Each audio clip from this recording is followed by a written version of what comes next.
Buenas noches a todos, bienvenidos. Estamos en un nuevo webinario, esta vez con el doctor Fabián Vítolo, el cual vamos a hablar un tema más que importante, que es atención centrada en las personas. Una cosa posiblemente bastante de moda o poco visibilizado, si bien hace muchos años que está vigente, ¿no? Porque la Organización Mundial de la Salud le mete a esto de calidad, de la empatía, de los cuidados desde hace bastante tiempo. Si nos ponemos a ver en la Argentina, el Programa Nacional de Garantía de Calidad de la Atención Médica viene de la década del 90 y pico, cuando con el acuerdo con el Banco Mundial, y ahí habían algunas políticas vinculadas a todo esto, sobre todo vinculado a seguridad, pero ahora han habido avances que son realmente más que novedosos y más que necesarios, sobre todo apuntando a la humanización. Así que Fabián, va a ser un gusto escucharlo y bueno, vamos a Bueno, compartir entre todos esta charla. muchas gracias Arturo. Siempre es un gusto estar con el Colegio Médico. Estos ya son encuentros, ya son clásicos para mí. Bueno, y como decía, vamos a hablar de este tema que a mí me ocupa y me preocupa. De hecho, soy director de una diplomatura de seguridad y atención centrada en la persona. O sea, eh, se cumplen más o menos 25 años de estos documentos del Instituto de Medicina de los Estados Unidos, que es parte de la academia.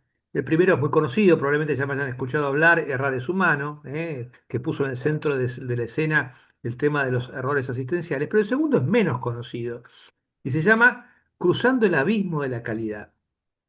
Academia de Ciencias.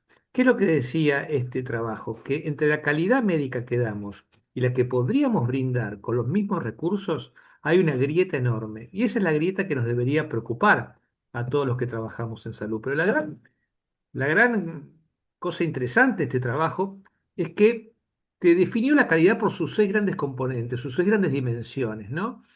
Y claramente la brecha que tenemos, la atención claramente no es segura. Cada minuto una persona muere en el mundo por una atención insegura, datos OMS. No es efectiva, no se cumplen las guías clínicas en más del 50%, se malgasta más del 30%, no es eficiente, desperdicio, se llega tarde, no hay equidad, hay una salud para ricos y para pobres, y para ricos dependiendo del día de la semana. Pero fíjense la segunda dimensión, centro del paciente. O sea, este informe de la Academia de Ciencias te puso en el centro de la escena la atención centrada en el paciente cuando nadie sabía mucho en el año 2001 de qué estaban hablando, básicamente. De hecho, hoy ya no hablamos de atención centrada en el paciente, hablamos de atención centrada en las personas, ¿no? Porque ya el hecho de paciente te coloca a ellos y nosotros. Y la verdad que pacientes somos todos. Fuimos, somos o seremos pacientes, ¿eh? Entonces, y aparte incluye al trabajador de la salud. Pero lo que decía este trabajo es que necesitamos una atención que respete un poco más las necesidades y los valores de los pacientes. Y que todas las decisiones clínicas, a todo nivel, a nivel macro, regulatorio, a nivel legislativo, a nivel meso, organizaciones de salud, y a nivel atención clínica directa, sean guiadas por esos valores. Porque si algo está claro a esta altura del partido, es que los procesos de atención no parecen estar diseñados para los pacientes y familiares. ¿Alguien me podría explicar el por qué todavía en adultos, en pediatría es un poco distinto? Tenemos horarios restrictivos de visita en terapia intensiva, de 13 a 14 y de 18 a 19. Nadie me lo puede explicar. Yo puedo llegar a aceptar en un lugar muy pobre, con cosas de dignidad, donde no hay separación, pero la verdad que hasta en eso vos podés poner un tiempo. Los pacientes y sus familias no infectan, somos nosotros los que infectamos. Los pacientes y sus familias no se impresionan, están con su ser querido, quieren estar ahí. No es cierto que no quieren y no molestan.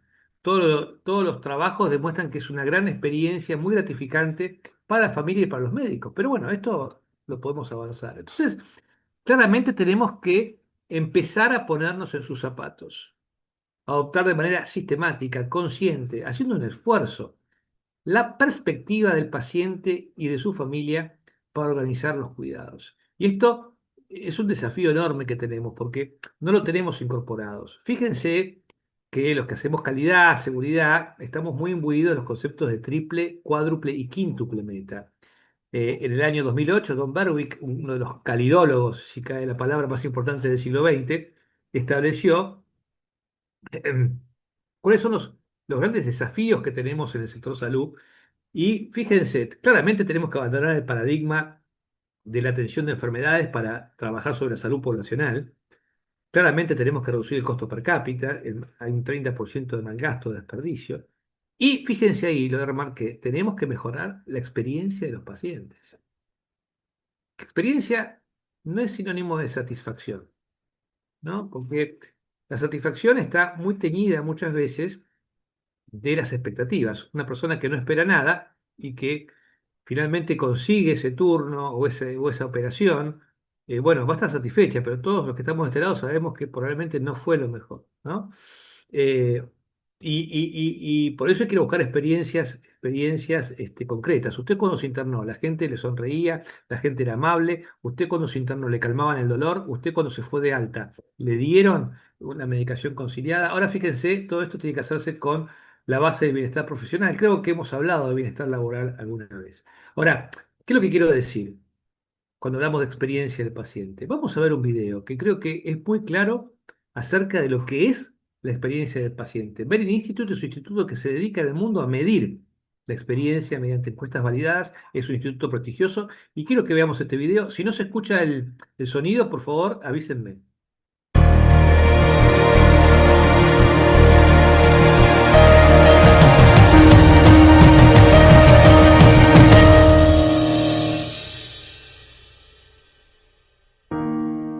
No puedo creer que estoy acá.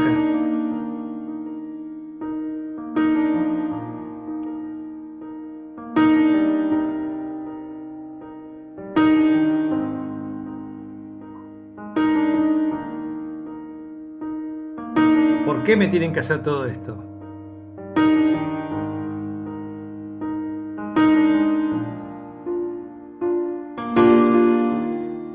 ¿De dónde vendrá eso?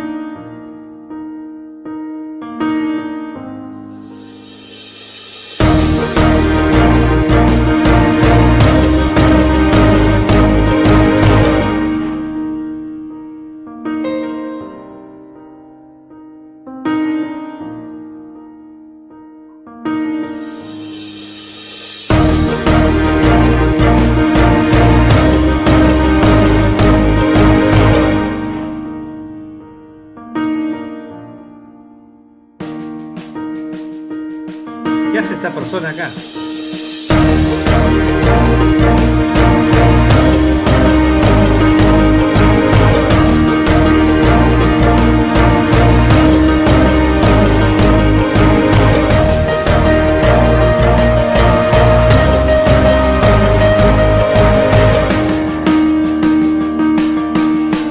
Aprecio que hagan esto por mí.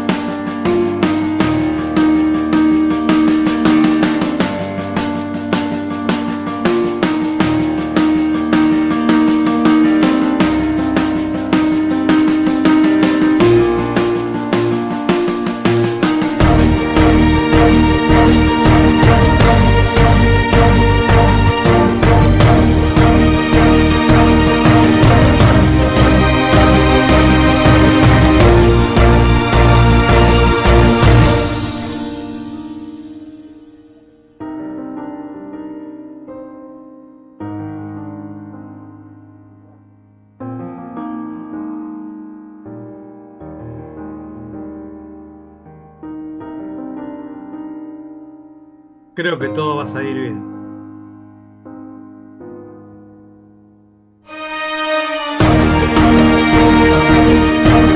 Yo soy la experiencia del paciente. Yo soy la experiencia del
Todos somos la experiencia del paciente. Fíjense la cantidad de gente que hay ahí, ¿no?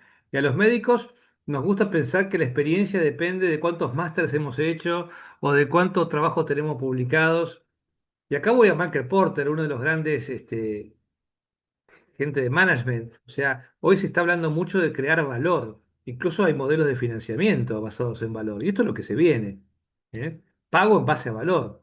Y fíjense el numerador. Desenlaces en salud que le importan a los pacientes. O sea, cada vez es más importante, incluso hasta en el financiamiento, la experiencia de los pacientes. Fíjense los últimos modelos de calidad. Este es el modelo multidimensional de Lachman y Batalden, dos calidólogos importantes, publicado hace poco, en el 2020. Y a mí me gusta mostrar esto porque, bueno, acá tenemos las clásicas dimensiones de la seguridad, de la calidad, seguridad, efectividad, eficiencia, las que vimos. Fíjense esto es bastante. Ustedes saben que el sector salud contribuye al calentamiento global en un 5%, ¿no? Los hospitales y todo generan más huella de carbono que los aeropuertos. Pero fíjense esto, las palabritas que aparecen: transparencia, centrar en la persona, resiliencia, y fíjense el núcleo: amabilidad, compasión, dignidad, respeto, abordaje de la persona entera, solidaridad, coproducción. ¡Wow! Este es el núcleo. Este es el núcleo. No es algo complementario. No es la frutilla de la torta. Es la torta. Entonces, claramente, esto te pone en claro qué es una atención médica de calidad. Mira, tanto el doctor Serrano, que es un poco más grande que yo, como yo, éramos de la época que se acuerda, doctor, que recibíamos postales el día del médico. El 3 de diciembre recibía postales. Los pacientes te mandaban postales. Y la clásica postal que te mandaban era esta, ¿no? Este es un cuadro de fines del siglo XIX pintado por Luke Fields, encargado por el mecenas Harry Tate, de las Galerías Tate de Nueva York, de Londres, que le pidió que pintara. En esa época se estaba abandonando todo lo que era pintar la naturaleza muerta, etcétera. Pintame algo que sea fuerte socialmente. Y cuenta que el pintor Fields se basó en la muerte de su propio hijo de fiebre tifoidea, hacía 6 meses, y pintó al doctor. El cuadro se llama The Doctor. El doctor es el doctor Murray, que pasó, cuenta el pintor, casi 3 noches en vela tratando de ayudar a ese chico. Casi 3 noches, poniéndole paño, en una época que no había mucho para hacer. Cuando uno ve este cuadro y lo ve y se mete adentro del cuadro, es tremenda la fuerza que tiene, porque vos ves al doctor viendo cómo puede ayudar, el chico agonizando, la madre abandonada, el padre, fíjense la mirada del padre depositando su confianza en el doctor Murray. Bueno, es tremendo, el cuadro es de una potencia bestial. Y yo me pregunto, ¿cómo se vería este cuadro hoy? Hoy, si veríamos mucho al doctor Murray en el hospital y probablemente veríamos esto. Probablemente veríamos esto. Y yo quiero ser justo con esta médica o esta enfermera que está mirando la pantalla. A ella le preocupa tanto el paciente como al doctor Murray. No es que no le preocupa, pero el paciente vive en la pantalla. Ahí están los datos, ahí está el RAC, están los estudios, está el laboratorio, están las interconsultas. Pero ¿qué es lo que pasa? Nada de esto llega al paciente. Muy poco de esa preocupación a veces llega. Hay muchos factores, podemos explicarlo. Fíjense este cuadro. Esto se fue publicado en el Journal de la Acción Médica Americana por un pediatra que el pediatra se sorprendió mucho porque él se veía como una persona muy empática, ¿no? Y la nena le trae este dibujito de su experiencia, de su visita al pediatra. Y les cuento un poquito cómo es. Acá está la nena, 5 o 6 años, la enfermera atendiéndola, la mamá con un hermanito. Y fíjense dónde está el pediatra, cargando datos en una computadora. Y yo creo que si le pidiéramos hoy a nuestros hijos, a nuestros nietos ya, que hagan un cuadro de su visita al médico, muy probablemente dibujarían al médico tecleando, ingresando datos en una computadora, porque es lo que ven. Eh, ya la gente hasta se sorprende cuando lo tocan, se sorprenden cuando lo revisan. Créanme que es así. Me revisó como un acto, algo tan necesario como el examen físico. Vean, yo soy un poquito más moderno que esto, pero no mucho más.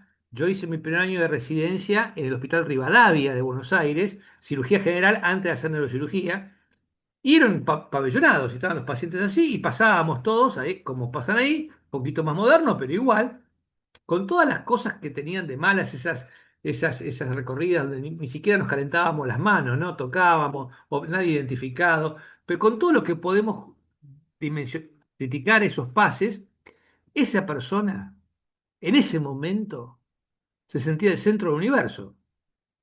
Muchos volvían a sus pueblos y hoy me vieron 15 profesores en Buenos Aires y discutían sobre mí y lo cuentan a sus amigos. 15, estaban ahí viendo qué tenía. Ahora, eso ya se perdió, porque hoy los pases son así. En una sala, el paciente virtual, el iPatient, tiene una atención fantástica en todo el mundo, mientras el paciente real languidece en su cuarto, esperando que lo vengan a tocar, a hablar, con hambre de piel, como decía el gran Paco Maglio. La gente necesita que la toquen, necesitan que le toquen el pulso, necesitan el contacto piel a piel, es algo antropológico. El médico también. Y cuando nosotros diseñamos esquemas en esta era del management y la medicina, bueno, hacemos flujos, no importa esto, nosotros vemos así, ¿no? Bueno, este es un gráfico típico de egresos, ingresos, movimientos internos dentro del hospital, no importa. Lo que yo quiero decirles es que así lo vemos nosotros, pero así lo ve el paciente. Para los más jóvenes les cuento que el tren fantasma era un tren que vos te entrabas, ahora tengo que explicarlo, parece, porque y eran estaciones de terror, monstruos que te venían, y así lo vive el paciente, desde que entra a una institución y la gente que está en la administración está tapada así y ni lo mira porque están como parapetadas en una trinchera, en vez de estar así viendo cómo lo pueden ayudar, desde que nadie los guía, desde que los ignoran, desde que piden un turno se lo dan a 5 meses, desde que no tienen con quién hablar, un verdadero tren fantasma. Y eso es lo que nosotros tenemos y podemos cambiar.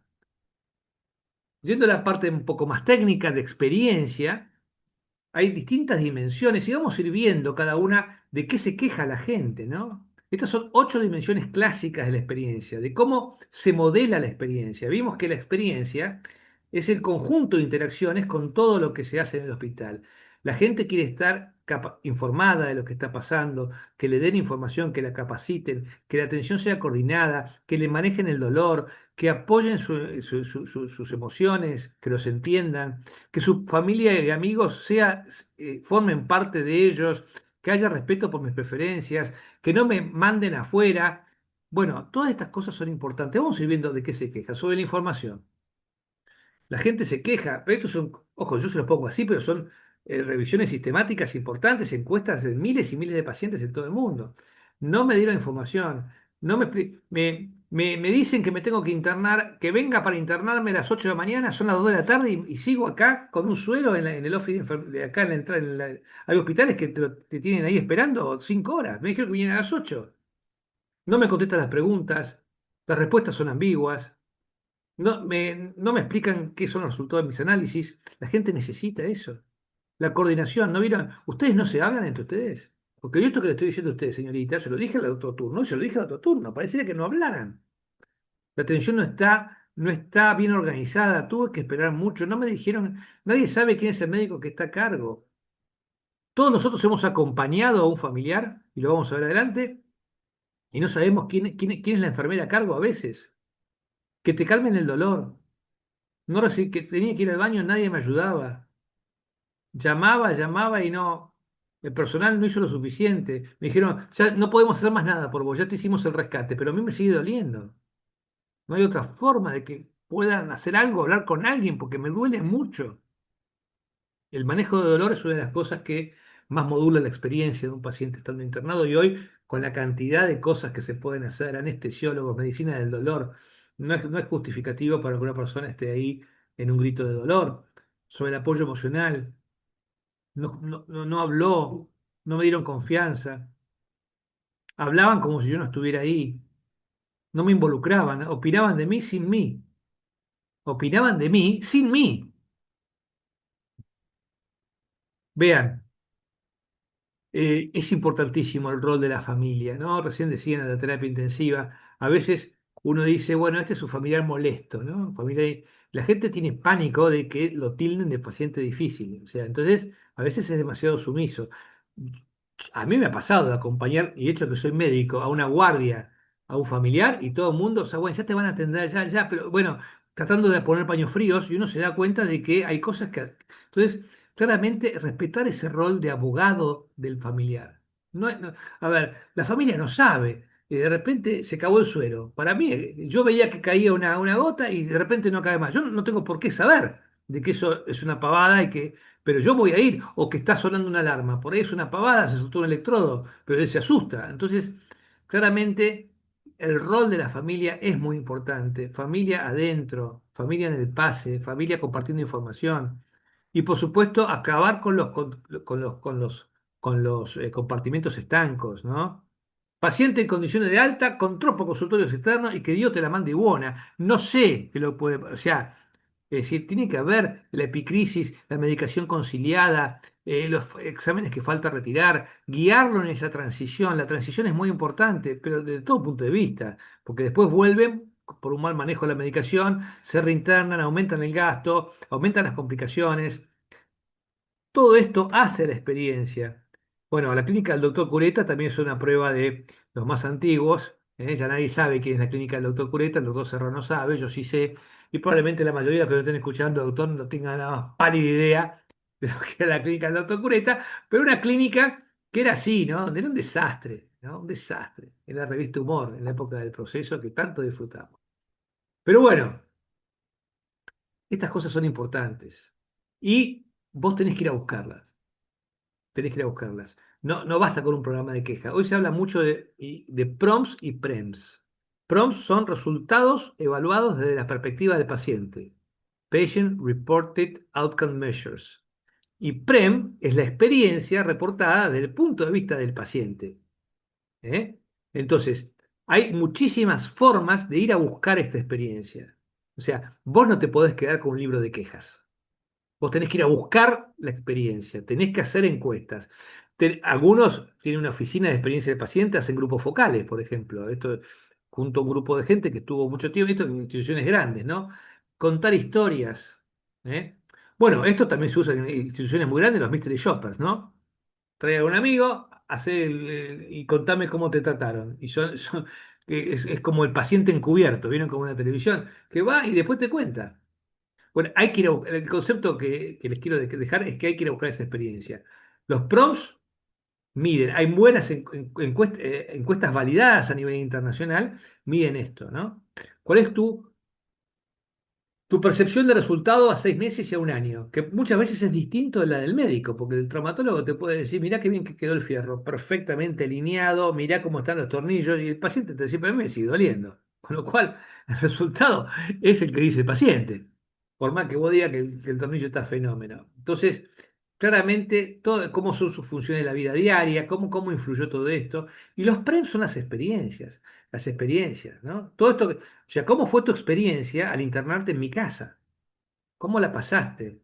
Por supuesto, la experiencia está muy influida del resultado final, por supuesto, de puntos de la salida, de puntos clave, de puntos precisos, y por supuesto también es subjetiva, pero hay que escucharlos, hay que escucharlos. La encuesta más validada a nivel mundial es HCAHPS. Ustedes saben que HCAHPS es la encuesta que utiliza Medicare en Estados Unidos. Medicare es como el PAMI allá. Una institución no puede prescindir de Medicare porque es el 50% de la facturación de cualquier clínica privada de Estados Unidos. O sea, necesitan Medicare. Y Medicare obliga a todas las clínicas a hacer la encuesta HCAHPS, que son como 30 preguntas, que miden estas 8 dimensiones. De forma muy sencilla. Usted cuando se internó en este lugar, ¿siente que los enfermeros le comunicaban las cosas efectivamente? Siempre, a veces sí, a veces no, nunca. O sea, esas escalas de cinco. ¿Usted siente que los médicos se comunicaban? ¿Usted cuando tenía dolor se lo calmaban? Nunca, a veces, siempre, casi siempre. Eh, ¿Le comunicaron qué le daban, qué medicación le daban? Cuando se fue de alta, ¿le dieron una hoja conciliada? Sí, no. ¿Qué puntaje le pondría a mi organización? De 1 a 10. La pregunta final, de 1 a 10, califíqueme. Ese es un objetivo. Entonces, claramente lo que quiero decir es que tenés que ir a buscarlo. Pero vos podés hacer encuestas muy así, muy validadas o hacer estas 4 preguntas. Fíjate, te tratamos con amabilidad. ¿Te escuchamos y te explicamos? ¿Te hicimos esperar? ¿Te parece que estamos bien organizados? Mira qué sencillo. 4 preguntas. Con 4 preguntas vos ya tenés un panorama de cómo estamos. Entonces no es necesario hacer 30 y pico de preguntas. Podrías hacerlas con la encuesta SCAPS. El mensaje que yo les quiero decir es que la experiencia se mide. Y cuando empiezan a ver lo que quieren los pacientes, nadie te está diciendo quiero el mejor médico. Ellos asumen que los médicos son buenos médicos. Fíjense la experiencia de qué se modela. Déjenme dormir. ¿Es necesario que me saquen sangre a las 5:30 de la mañana porque tienen que presentarla en el PAS a las 7 cuando yo estoy bien y la podrían sacar en otro momento? ¿Es necesario que tenga a la enfermera parloteando con la radio al lado mío toda la noche? No pierdan mis objetos personales. Les quiero contar una anécdota personal. Yo era jefe de residentes y operé un hematoma, una persona que entró con un Glasgow de 10 en 15 y anisocórico. 70 años. Se enclavaba, se enclavaba. Una hora más y estaba descerebrando. Lo operé, estaba atado, a la mañana siguiente estaba, porque el estadural te da eso, ¿no? Le sacás el estadural, a la mañana siguiente estaba con Glasgow 15 en 15 tomando desayuno. Yo estaba tan orgulloso, y veía que me miraba con odio, me miraba torvo. ¿Viste? Yo le había salvado la vida, no podía entender eso. Y entonces le digo, ¿qué le pasa, don? Me dice, usted me perdió los dientes. Claro, se ve que en todo este despelote la dentadura postiza se había perdido. Y claro, él valoraba mucho su diente, valoraba su diente y toda la experiencia era de los dientes. Bueno, aprendí. Llamen a mi puerta antes de entrar. ¿Vieron los que son los camisolines del hospital, las batas que te dan? ¿Vos realmente te pusiste a pensar cómo son? Que a nadie se le importa si te quedan chicas, si te quedan grandes, si te ve el traste, vas caminando con el suelo, con el traste al aire, nadie le importa. Eh, bueno, fíjense estas cosas. Déjenme participar. Me dan una cama en los lugares privados que parece la NASA y nadie me enseña a usarla. Bueno, cuando uno analiza estas encuestas, fíjense lo que ellos consideran que es muy importante. Y casi todos, lo que es extremadamente importante, viene del trato personal. Por supuesto que los procesos son importantes, ¿eh? Que el ambiente es importante, pero la interacción humana es lo que marca, porque tal vez la gente pueda llegar a bancar un lugar que no está del todo bien, que el proceso no es lo más. Si ve que la gente es empática, que lo entiende, que es compasiva, es lo que más les importa. Por supuesto que quieren estar bien, pero el camino, el viaje tiene que ser de gente que está pasándola muy mal. Entonces, claramente tenemos que ir a evaluar estas cosas. Bueno, esto parece muy yankee. Los que más han trabajado sobre experiencia de pacientes es la Cleveland Clinic. De hecho, el Cardiovascular Buenos Aires, que ha copiado ese modelo, ¿no? El ICVA de Buenos Aires, tiene todo un programa de atención central del viaje del paciente. Y han copiado muchas cosas. Fíjense, preséntese, explique para qué está, vengo a sacarle sangre, vengo a hacer esto, basta de decirle abuelo, abuela, ¿por qué me dice abuelo? ¿Sí? Yo los otros días veía como en la televisión, me indignaba, una persona que infantilizaba a una persona de 75 años. ¡Ay, qué amor! ¿Por qué me infantilizan? ¿Por qué me infantilizan? No me infantilicen más, yo no quiero que me infantilicen. Entonces, escucha activa, bueno, repetir, Yo no empatía, soy bueno, su abuelo. claro, yo no soy su abuelo. A ver, mamita, a ver, gordita, a ver, ponete acá. No, por Dios. Estas cosas son importantes. Parecen menores, pero son las que marcan la experiencia. Ellos tienen una tarjeta, fíjense, los americanos les encantan los acrónimos, ¿no? Usan acrónimos para todo. Y ellos en la Cleveland, que acá, en la Cardiovascular Buenos Aires, todos tienen en el BAS, tiene una tarjeta que se llama CERCA, que dice compasión, empatía, respuesta. Bueno, está tomado de acá, porque fíjense, start with heart. Comience con el corazón. Sonría, diga su nombre, establezca rapport, agradezca a la persona, escuche, empatice. Bueno, lo tienen acá, ¿eh? Lo tienen en las tarjetas. Y es la Cleveland, ¿eh? Es la Cleveland. Y todos andan con eso y orgullosos de eso y se fijan. ¿Mm? Ahora bien, una cosa que es muy importante. Cuando uno va a trabajar en una institución, a nivel institucional, porque acá vos podés trabajar a nivel individual tratando de ser mejor, pero también tenés que tener un programa institucional, ¿no? O sea, es difícil definir experiencia de paciente hacia afuera, porque hay tantas experiencias como personas. No todas las personas valoran lo mismo. Hay gente que, por ejemplo, no tiene problema de que la maltraten si tiene confianza técnica en el cirujano o en la persona. Y hay gente que no se banca. O sea, la gente no es igual toda. Entonces es difícil definir lo que es experiencia hacia afuera. Por eso me parece muy interesante cuando vos vas a trabajar sobre este tema a nivel ya organizacional, tener muy claro cómo vas a definir el tema de experiencia hacia adentro.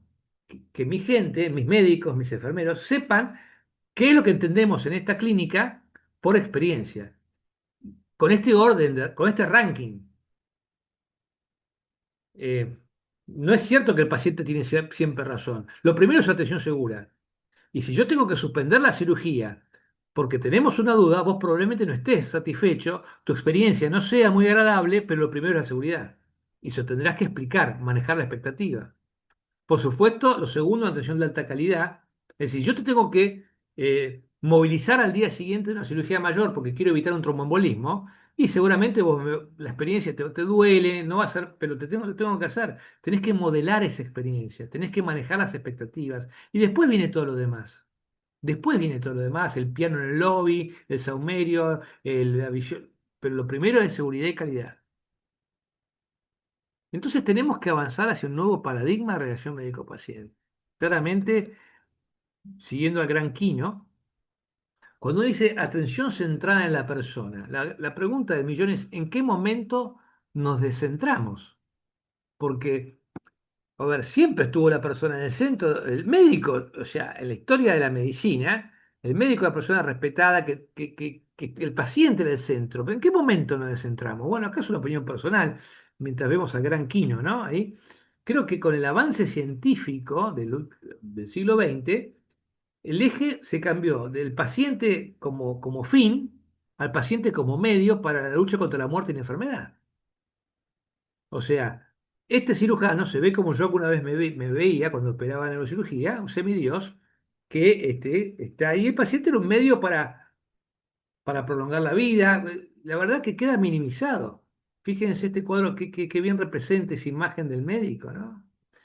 Entonces vos tenés que cambiar de un modelo centrado en la enfermedad a un modelo donde el paciente tenga un rol mucho más activo, donde el foco sea no qué tenés, sino qué te preocupa a vos, no qué tenés, qué te preocupa.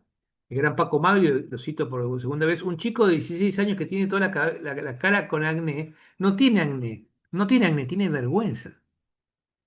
Entonces esas son las cosas que uno tiene que manejar. Entonces hay que cambiar, porque como decía Hipócrates, cuando vos viene un paciente, vos tenés dos diagnósticos para hacer. Uno, el que nos enseñaron en la facultad, digamos, la etiopatogenia, lo que tiene, y dos, con qué tipo de persona estoy. Porque aunque el protocolo de quimioterapia sea el mismo, el cáncer de mama no se vive igual a los 70 años siendo abuela que a los 35 siendo mamá de cuatro chicos. No se vive igual. Tenés que escucharlos, ver qué es lo que quieren, ver cuáles son sus prioridades. Y si vos te equivocás de diagnóstico, de qué persona tenés enfrente y qué es lo que quiere, podés hacer tanta iatrogenia como si no supieras de la enfermedad. La gente en general, por otra parte, es mucho más conservadora que los médicos. Y cuando hay complicaciones y después hablas con la gente y dices, uy, yo si hubiera tenido más tiempo para madurarlo, tal vez hubiera elegido algo más conservador. No tuvo tiempo, no tuvo ese tiempo. Claro que es cierto que para esto, lo hablábamos con el doctor Serrano, se necesita tiempo. Se necesita tiempo. Para hacer un diagnóstico, no para ser compasivos, porque vos podés ser compasivo en muy poco tiempo. Esto lo podemos ver después, pero la verdad que fíjense, con 11 segundos, o sea, cuando vos te ponen paciente tras paciente tras paciente y vos tenés que dirigir el interrogatorio, bueno, fíjense, es un problema de larga data. Hoy, el último trabajo, el médico interrumpe al paciente a los 11 segundos. Es muy difícil establecer qué te preocupa o qué querés en esta situación. Entonces, claramente, ya la palabra interrogatorio da a cosa policíaca, ¿no? Parece que te pusieron la luz, le voy a hacer un interrogatorio. Bueno, no, una anamnesis, un diálogo, un diálogo, porque cuando vos ves, ahora por ejemplo que está de moda en cáncer de mama en las mujeres, hacerle toda la plástica, todo al mismo tiempo, hay una sobredimensión de lo que las mujeres quieren en la estética cuando la mujer quiere curarse del cáncer. O hay una sobrevaloración en el riesgo de difusión sexual. O sea, Cuando vos le decís al paciente el riesgo de una adenoma de próstata que podés tener esta disfunción, 40% dice, yo prefiero seguir orinando chorritos, pero que no me dejen esta función. Entonces, claramente tenés que escucharlos, porque la relación médico-paciente es la relación entre dos expertos. El doctor Arturo Serrano es experto en Arturo Serrano. Él sabe lo que le gusta, lo que no le gusta, los miedos que él tiene, los miedos que él no tiene. Yo soy especialista en mí. Yo sé que soy bastante miedoso con la anestesia. Eso es algo que si yo no se lo explico, no lo va a saber. Son dos expertos que se encuentran. Entonces, claramente tenemos que dejar esa visión del médico como oráculo a ser un trainer. Somos medical trainers. Tenemos que abandonar esa visión, esa lógica de alivio del hospital de agudos, ¿no? Obviamente, el equilibrio de poder en un paciente que viene por ahí traumatizado, a la guardia, lleno de fracturas, el poder está del lado de la medicina, porque yo te alivio. Pero hoy, toda la medicina, sacando las situaciones agudas, avanza en la pluripatología crónica del paciente adulto mayor. Y ahí la lógica no es de alivio, es de habilitación. Vos diabético, vos EPOC, vos insuficiente cardíaco, convivís con tu insuficiencia cardíaca 9.000 horas por año y yo te veo 5 veces por año, a lo sumo. Tengo que habilitarte. Soy tu trainer, soy tu entrenador, pero dependo de vos para esto. Dos expertos. Entonces, claramente tenés que entender esta situación y entender lo que es la toma de decisiones compartidas. El médico, por supuesto, conoce el estado clínico, conoce la evidencia científica, pero el conocimiento clínico se completa con las preferencias del paciente. Y ahí vos tenés una visión holística de la persona. Y ahí vas a poder tomar decisiones, el paciente va a poder tomar una decisión realmente compartida, para lo cual se necesitan muchas cosas. En las dos partes en las dos partes de la relación. Los pacientes tienen que estar mucho más activados. Tiene que haber mucho más lo que los americanos llaman el health literacy, mucho más alfabetización en salud, que entiendan un poco más, darle las herramientas, por eso hoy las guías para pacientes, cómo es convivir con insuficiencia cardíaca, cómo es convivir con... Es decir, darle las herramientas para que puedan participar, porque yo digo, bueno, quiero que participe, pero no tengo las herramientas, y los médicos sobre todo, tenemos que empezar a adquirir ciertas habilidades blandas de las cuales carecemos: escucha activa, colaboración, trabajo en equipo, compasión, empatía, que son los que marcan la diferencia, porque esto también es operativo, ¿eh? Yo no estoy hablando acá de cosas meramente así lindas de tener. Un paciente que participa te va a dar mucho más datos, el diagnóstico va a ser más preciso, va a decirte cuando hay un error, va a adherir a los tratamientos. Porque si yo sé que a mi médico le preocupa que yo adhiera, yo voy a adherir. Si yo lo hago participar y le dejo un tiempo para que exprese, por ahí elegimos entre los dos algo un poco más conservador primero y lo vamos viendo. Y esto va a hacer que la utilización de recursos sea mucho más útil. Entonces, los pacientes que participan, y ni que hablar, como dije, en la terapia intensiva, en la humanización, no tenemos tiempo de hablar de todo, las experiencias son muy gratificantes. Algunas terapias dicen, usted nos puede ayudar con esto, con la higiene, con el posicionamiento, con el afeitado, con un montón de cosas te puede ayudar. ¿Quiere hacerlo? No es obligatorio. Si quiere hacerlo, nos ayuda. Sentí que trabajamos con ellos y no sobre ellos. Entonces, esto me parece importante. Por eso es muy gratificante. Yo he dado clases para pacientes y conozco hospitales que ya tienen sus comités de pacientes y yo me junto con ellos, porque ellos te dan una visión tan amplia, te agrandan tanto la visión, te hacen ser mejor, claramente te hacen ser mejor. ¿Por qué no armamos una vía un poco más rápida para el paciente ese que ya sabemos que es del hospital, que es crónico, que ya no tenga que contar su historia todas las veces? Son las escuelas de pacientes más importantes, porque vos lo que tenés que hacer es activar. Se habla mucho de empoderar, a mí me gusta más la palabra activar, pacientes activados. Un paciente activado no te va a pedir una resonancia magnética porque le duele la columna, porque sabe que en 3 semanas ese dolor se va. Un paciente activado no va a ir a la guardia por cualquier cosa, no te va a pedir un antibiótico porque le duele la garganta, porque está activado, porque sabe, porque participa. Y entonces, hoy por hoy tenés muchos pacientes en este nivel uno que van a la guardia, que no tienen ningún tipo de compromiso, y pocos los que llegan a estos niveles. Y tu función es ir acelerándolo. Fíjense, ahí vemos, este es el doctor Mariano Benzadón, del ICPA. Este es el comité de pacientes del cardiovascular de Buenos Aires, tomado de la clínica, yo había dicho. ¿Y qué hacen estos comités? Realizan material educativo, asesoran en decisiones claves, asisten, hacen sus congresos, comparten. Bueno, son pacientes cardiovasculares, ¿no? Yo pasé por esto, a mí también me hicieron. Les dan un lugar en la institución donde se reúnen con otros pacientes. Han hecho hasta congresos de esto. Pero yo creo que esto es muy útil, ¿no? Este encuentro con los pacientes es muy útil. Fíjense, han preparado material educativo, ¿eh? Tratamientos con anticoagulantes orales, toda una información clara, con cosas claras para los pacientes. ¿Qué significa estar con anticoagulado? ¿Qué es la insuficiencia cardíaca? Todos estos materiales han sido supervisados por pacientes. Ahora bien, quiero terminar esta parte porque la relación médico-paciente está bajo mucho estrés últimamente a partir de inteligencia artificial. Y hoy ya sabemos que la relación es triangular y es un momento de una enorme revolución, ¿no? Porque ya no es que van a Internet, van a la inteligencia artificial, con fuentes bastante validadas a veces. Y la gente ya le toma una confianza a la inteligencia artificial que vos vas a tener que mediar en esto. Vos como médico vas a tener que modular expectativas. Y esto altera realmente la relación. Y no te podés enojar, lo van a hacer como hacemos nosotros para cualquier cosa. Ahora, vos tendrás que explicar cómo se generan los algoritmos, manejar los límites, verlos juntos, saber cuándo confiar del modelo, saber que tiene sesgos. Pero claramente esto es un modelo de enorme cambio, ¿no? Porque la inteligencia artificial llegó para quedarse.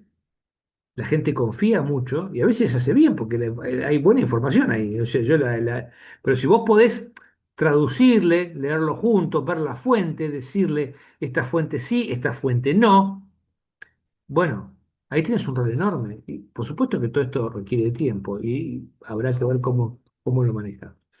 Y termino con atención centrada en la persona, con la ortodoxia de atención centrada en la persona, porque hoy la ortodoxia la manejan en el mundo a nivel, porque claro, cuando uno dice, porque hoy mezclé algunos temas, experiencia del paciente y atención centrada en la persona. Cuando uno busca la ortodoxia, o sea, quiero que acrediten a mi organización atención centrada en la persona, la ortodoxia la maneja básicamente hace muchos años en el mundo estas dos organizaciones, Plaintree International.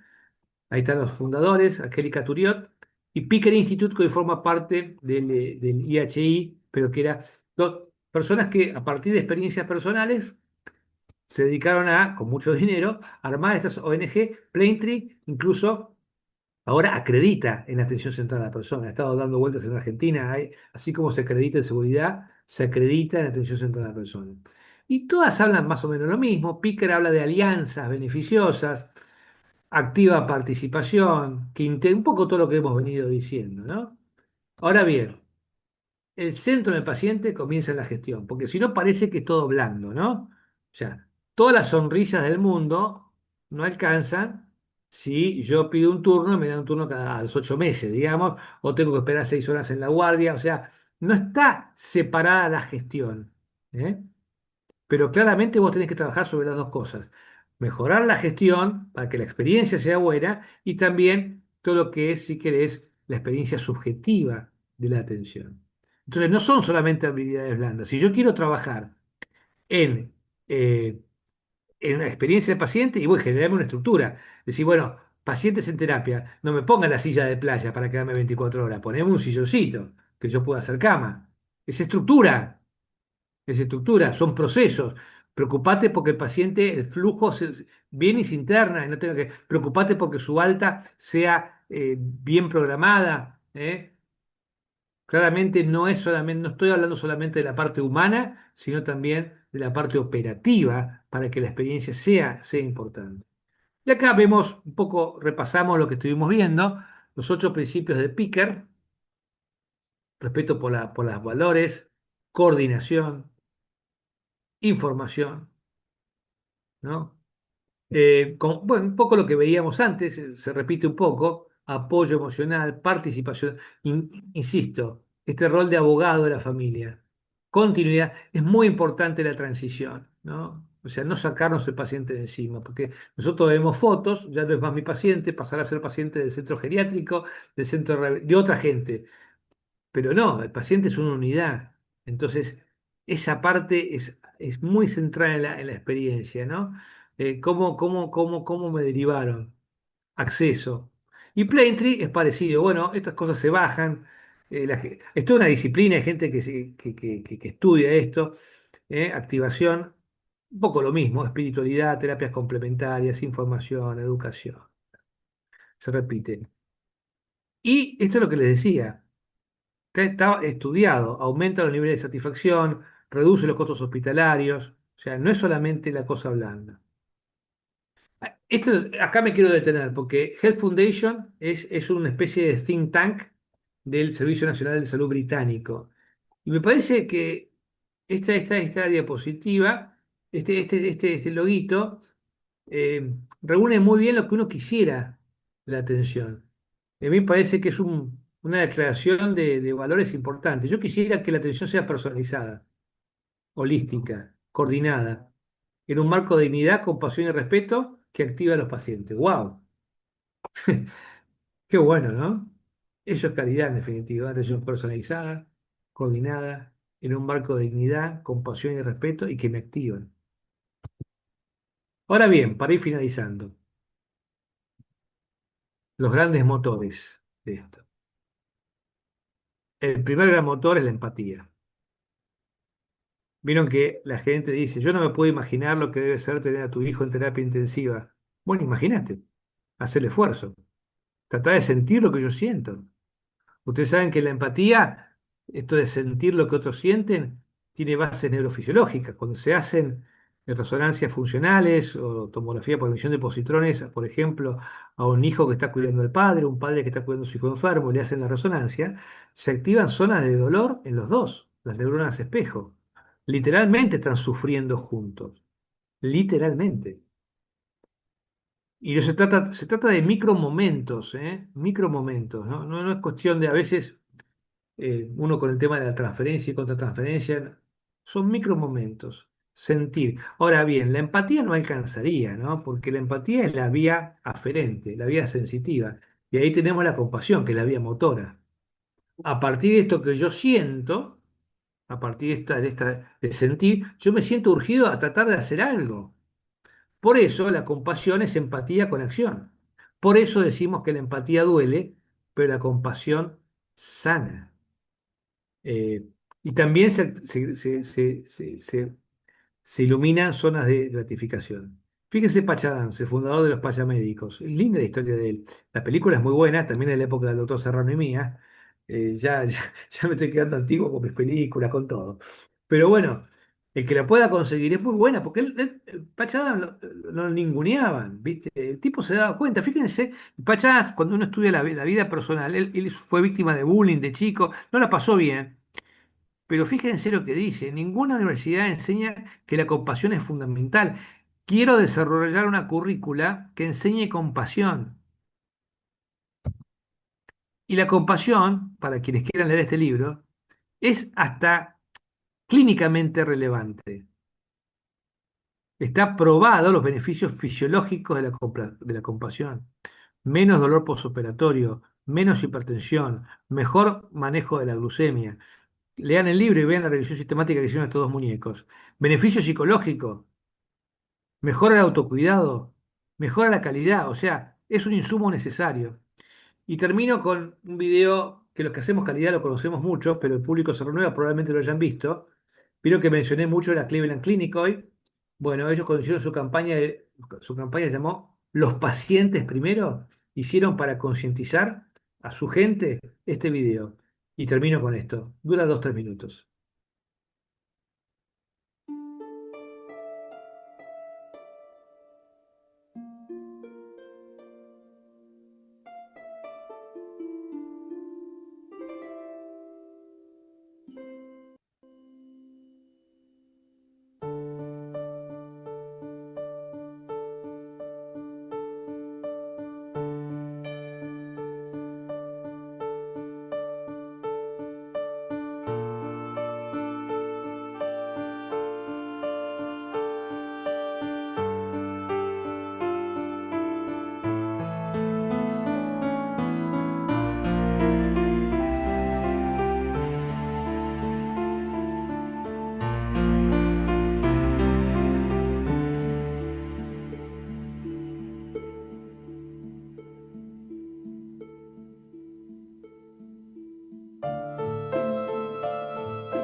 Bueno, muchas gracias por la paciencia. No sé, bueno, estoy acá si quiere hacer comentarios, doctor. Este es mi mail, me puede mandar mail. Tengo estas cosas escritas, algunas. Así que nada. Este, Como siempre, fantástico. Eh, en esta charla invitamos a muchos gerentes de sanatorios, directores de hospitales, este, muchos colegas que están en algunos hogares de ancianos. Incluso veo que hay muchos del primer nivel de atención, muchos colegas que son generalistas como yo y algunos que hace mucho que no veo, y algunos que son auditores también, y algunos que están en la parte de docencia, y hay otras especialidades también. Los generalistas en general tenemos una fortaleza en esto, ¿no? Porque conocemos muy bien la historia natural de la enfermedad, establecemos un buen vínculo, posiblemente mejor que otras especialidades. Por supuesto que estamos contra reloj como todo el tiempo y y aprendimos hace un tiempo que nos tenemos que correr de ese rol de paternalismo que teníamos los médicos, donde nos cargábamos de toda la responsabilidad y comunicábamos poco, porque bueno, esa formaba parte del modelo hegemónico que nos enseñaron a practicar. Entonces, uno con el tiempo se va ablandando, se va soltando, empieza a hablar un poco más y en realidad eso redunda en beneficio para el paciente que se va más confiado, más seguro, sabe qué hacer, y en beneficio para nosotros. A mí me ha pasado montones de veces que por hacer una consulta breve, a las 3 de la mañana me llaman por teléfono porque el chiquito sigue con fiebre. Entonces, a partir de eso, si uno le hace la historia natural de la enfermedad, le enseña, mira, tu bebé o tu hijo tiene un proceso que es viral, que no reviste gravedad, le da las pautas de alarma, pero le dice, mira, va a tener fiebre y va a estar molesto y no va a comer y va a estar inapetente un montón de días, pero los primeros 3 o 4 días van a ser más intensos. Si tiene fiebre le das paracetamol, si no cede me llamas, los llamados se disminuyen tremendamente. Entonces, tenemos que aprender a manejar todo ese tipo de información que es muy valiosa, digo con un chico, pero también con una puérpera, como también con un insuficiente cardíaco, como decías. Así que tenemos que ahí, escuchar no, mucho sí, más. puedo. Tenemos que escuchar más y hablar menos. Tenemos que los médicos en general, digo, no, no. Sí, Pero bueno. Eh, es que es así. Em, y hay muchos colegas que seguramente tienen montones de aportes interesantes, pero bueno, este, Están agotados. El partido nos la- mató y tuve todos con el partido, así que estuvimos viendo a Argentina. sí, sí, Así que bueno, nada. Eh, bueno, Doc, estoy a disposición para cuando quieran. ¿Mm? genial, muchísimas gracias. Ha sido una excelente disertación y bueno, vamos a volver a encontrarnos próximamente y posiblemente esa de para los geriátricos vendría muy bien. Bueno, usted me llama, me convoca y lo organizamos. Con Le, todo ma- gusto, le mando un abrazo grande. Saludos a un gran todos. abrazo. Gracias ahí Igualmente, la gente del chat que está, le gustó. Bueno, ojalá, más que una charla, fue una reflexión, ¿no? O sea, y bueno, uno a nivel individual puede hacer otro, pero creo que los que tienen que cambiar son las organizaciones de salud, claramente tienen que cambiar, ¿no? O sea, pero bueno. Bueno, muchas gracias. Hasta la bueno, próxima. felicitaciones. Que Hasta tengan. luego. Chao, chao. Adiós, Hasta adiós. luego, doctor. Muchas Chao, Muchas gracias. Guido. Hasta Hasta gracias, luego. pronto. Muchas Guido. gracias. Fantástico.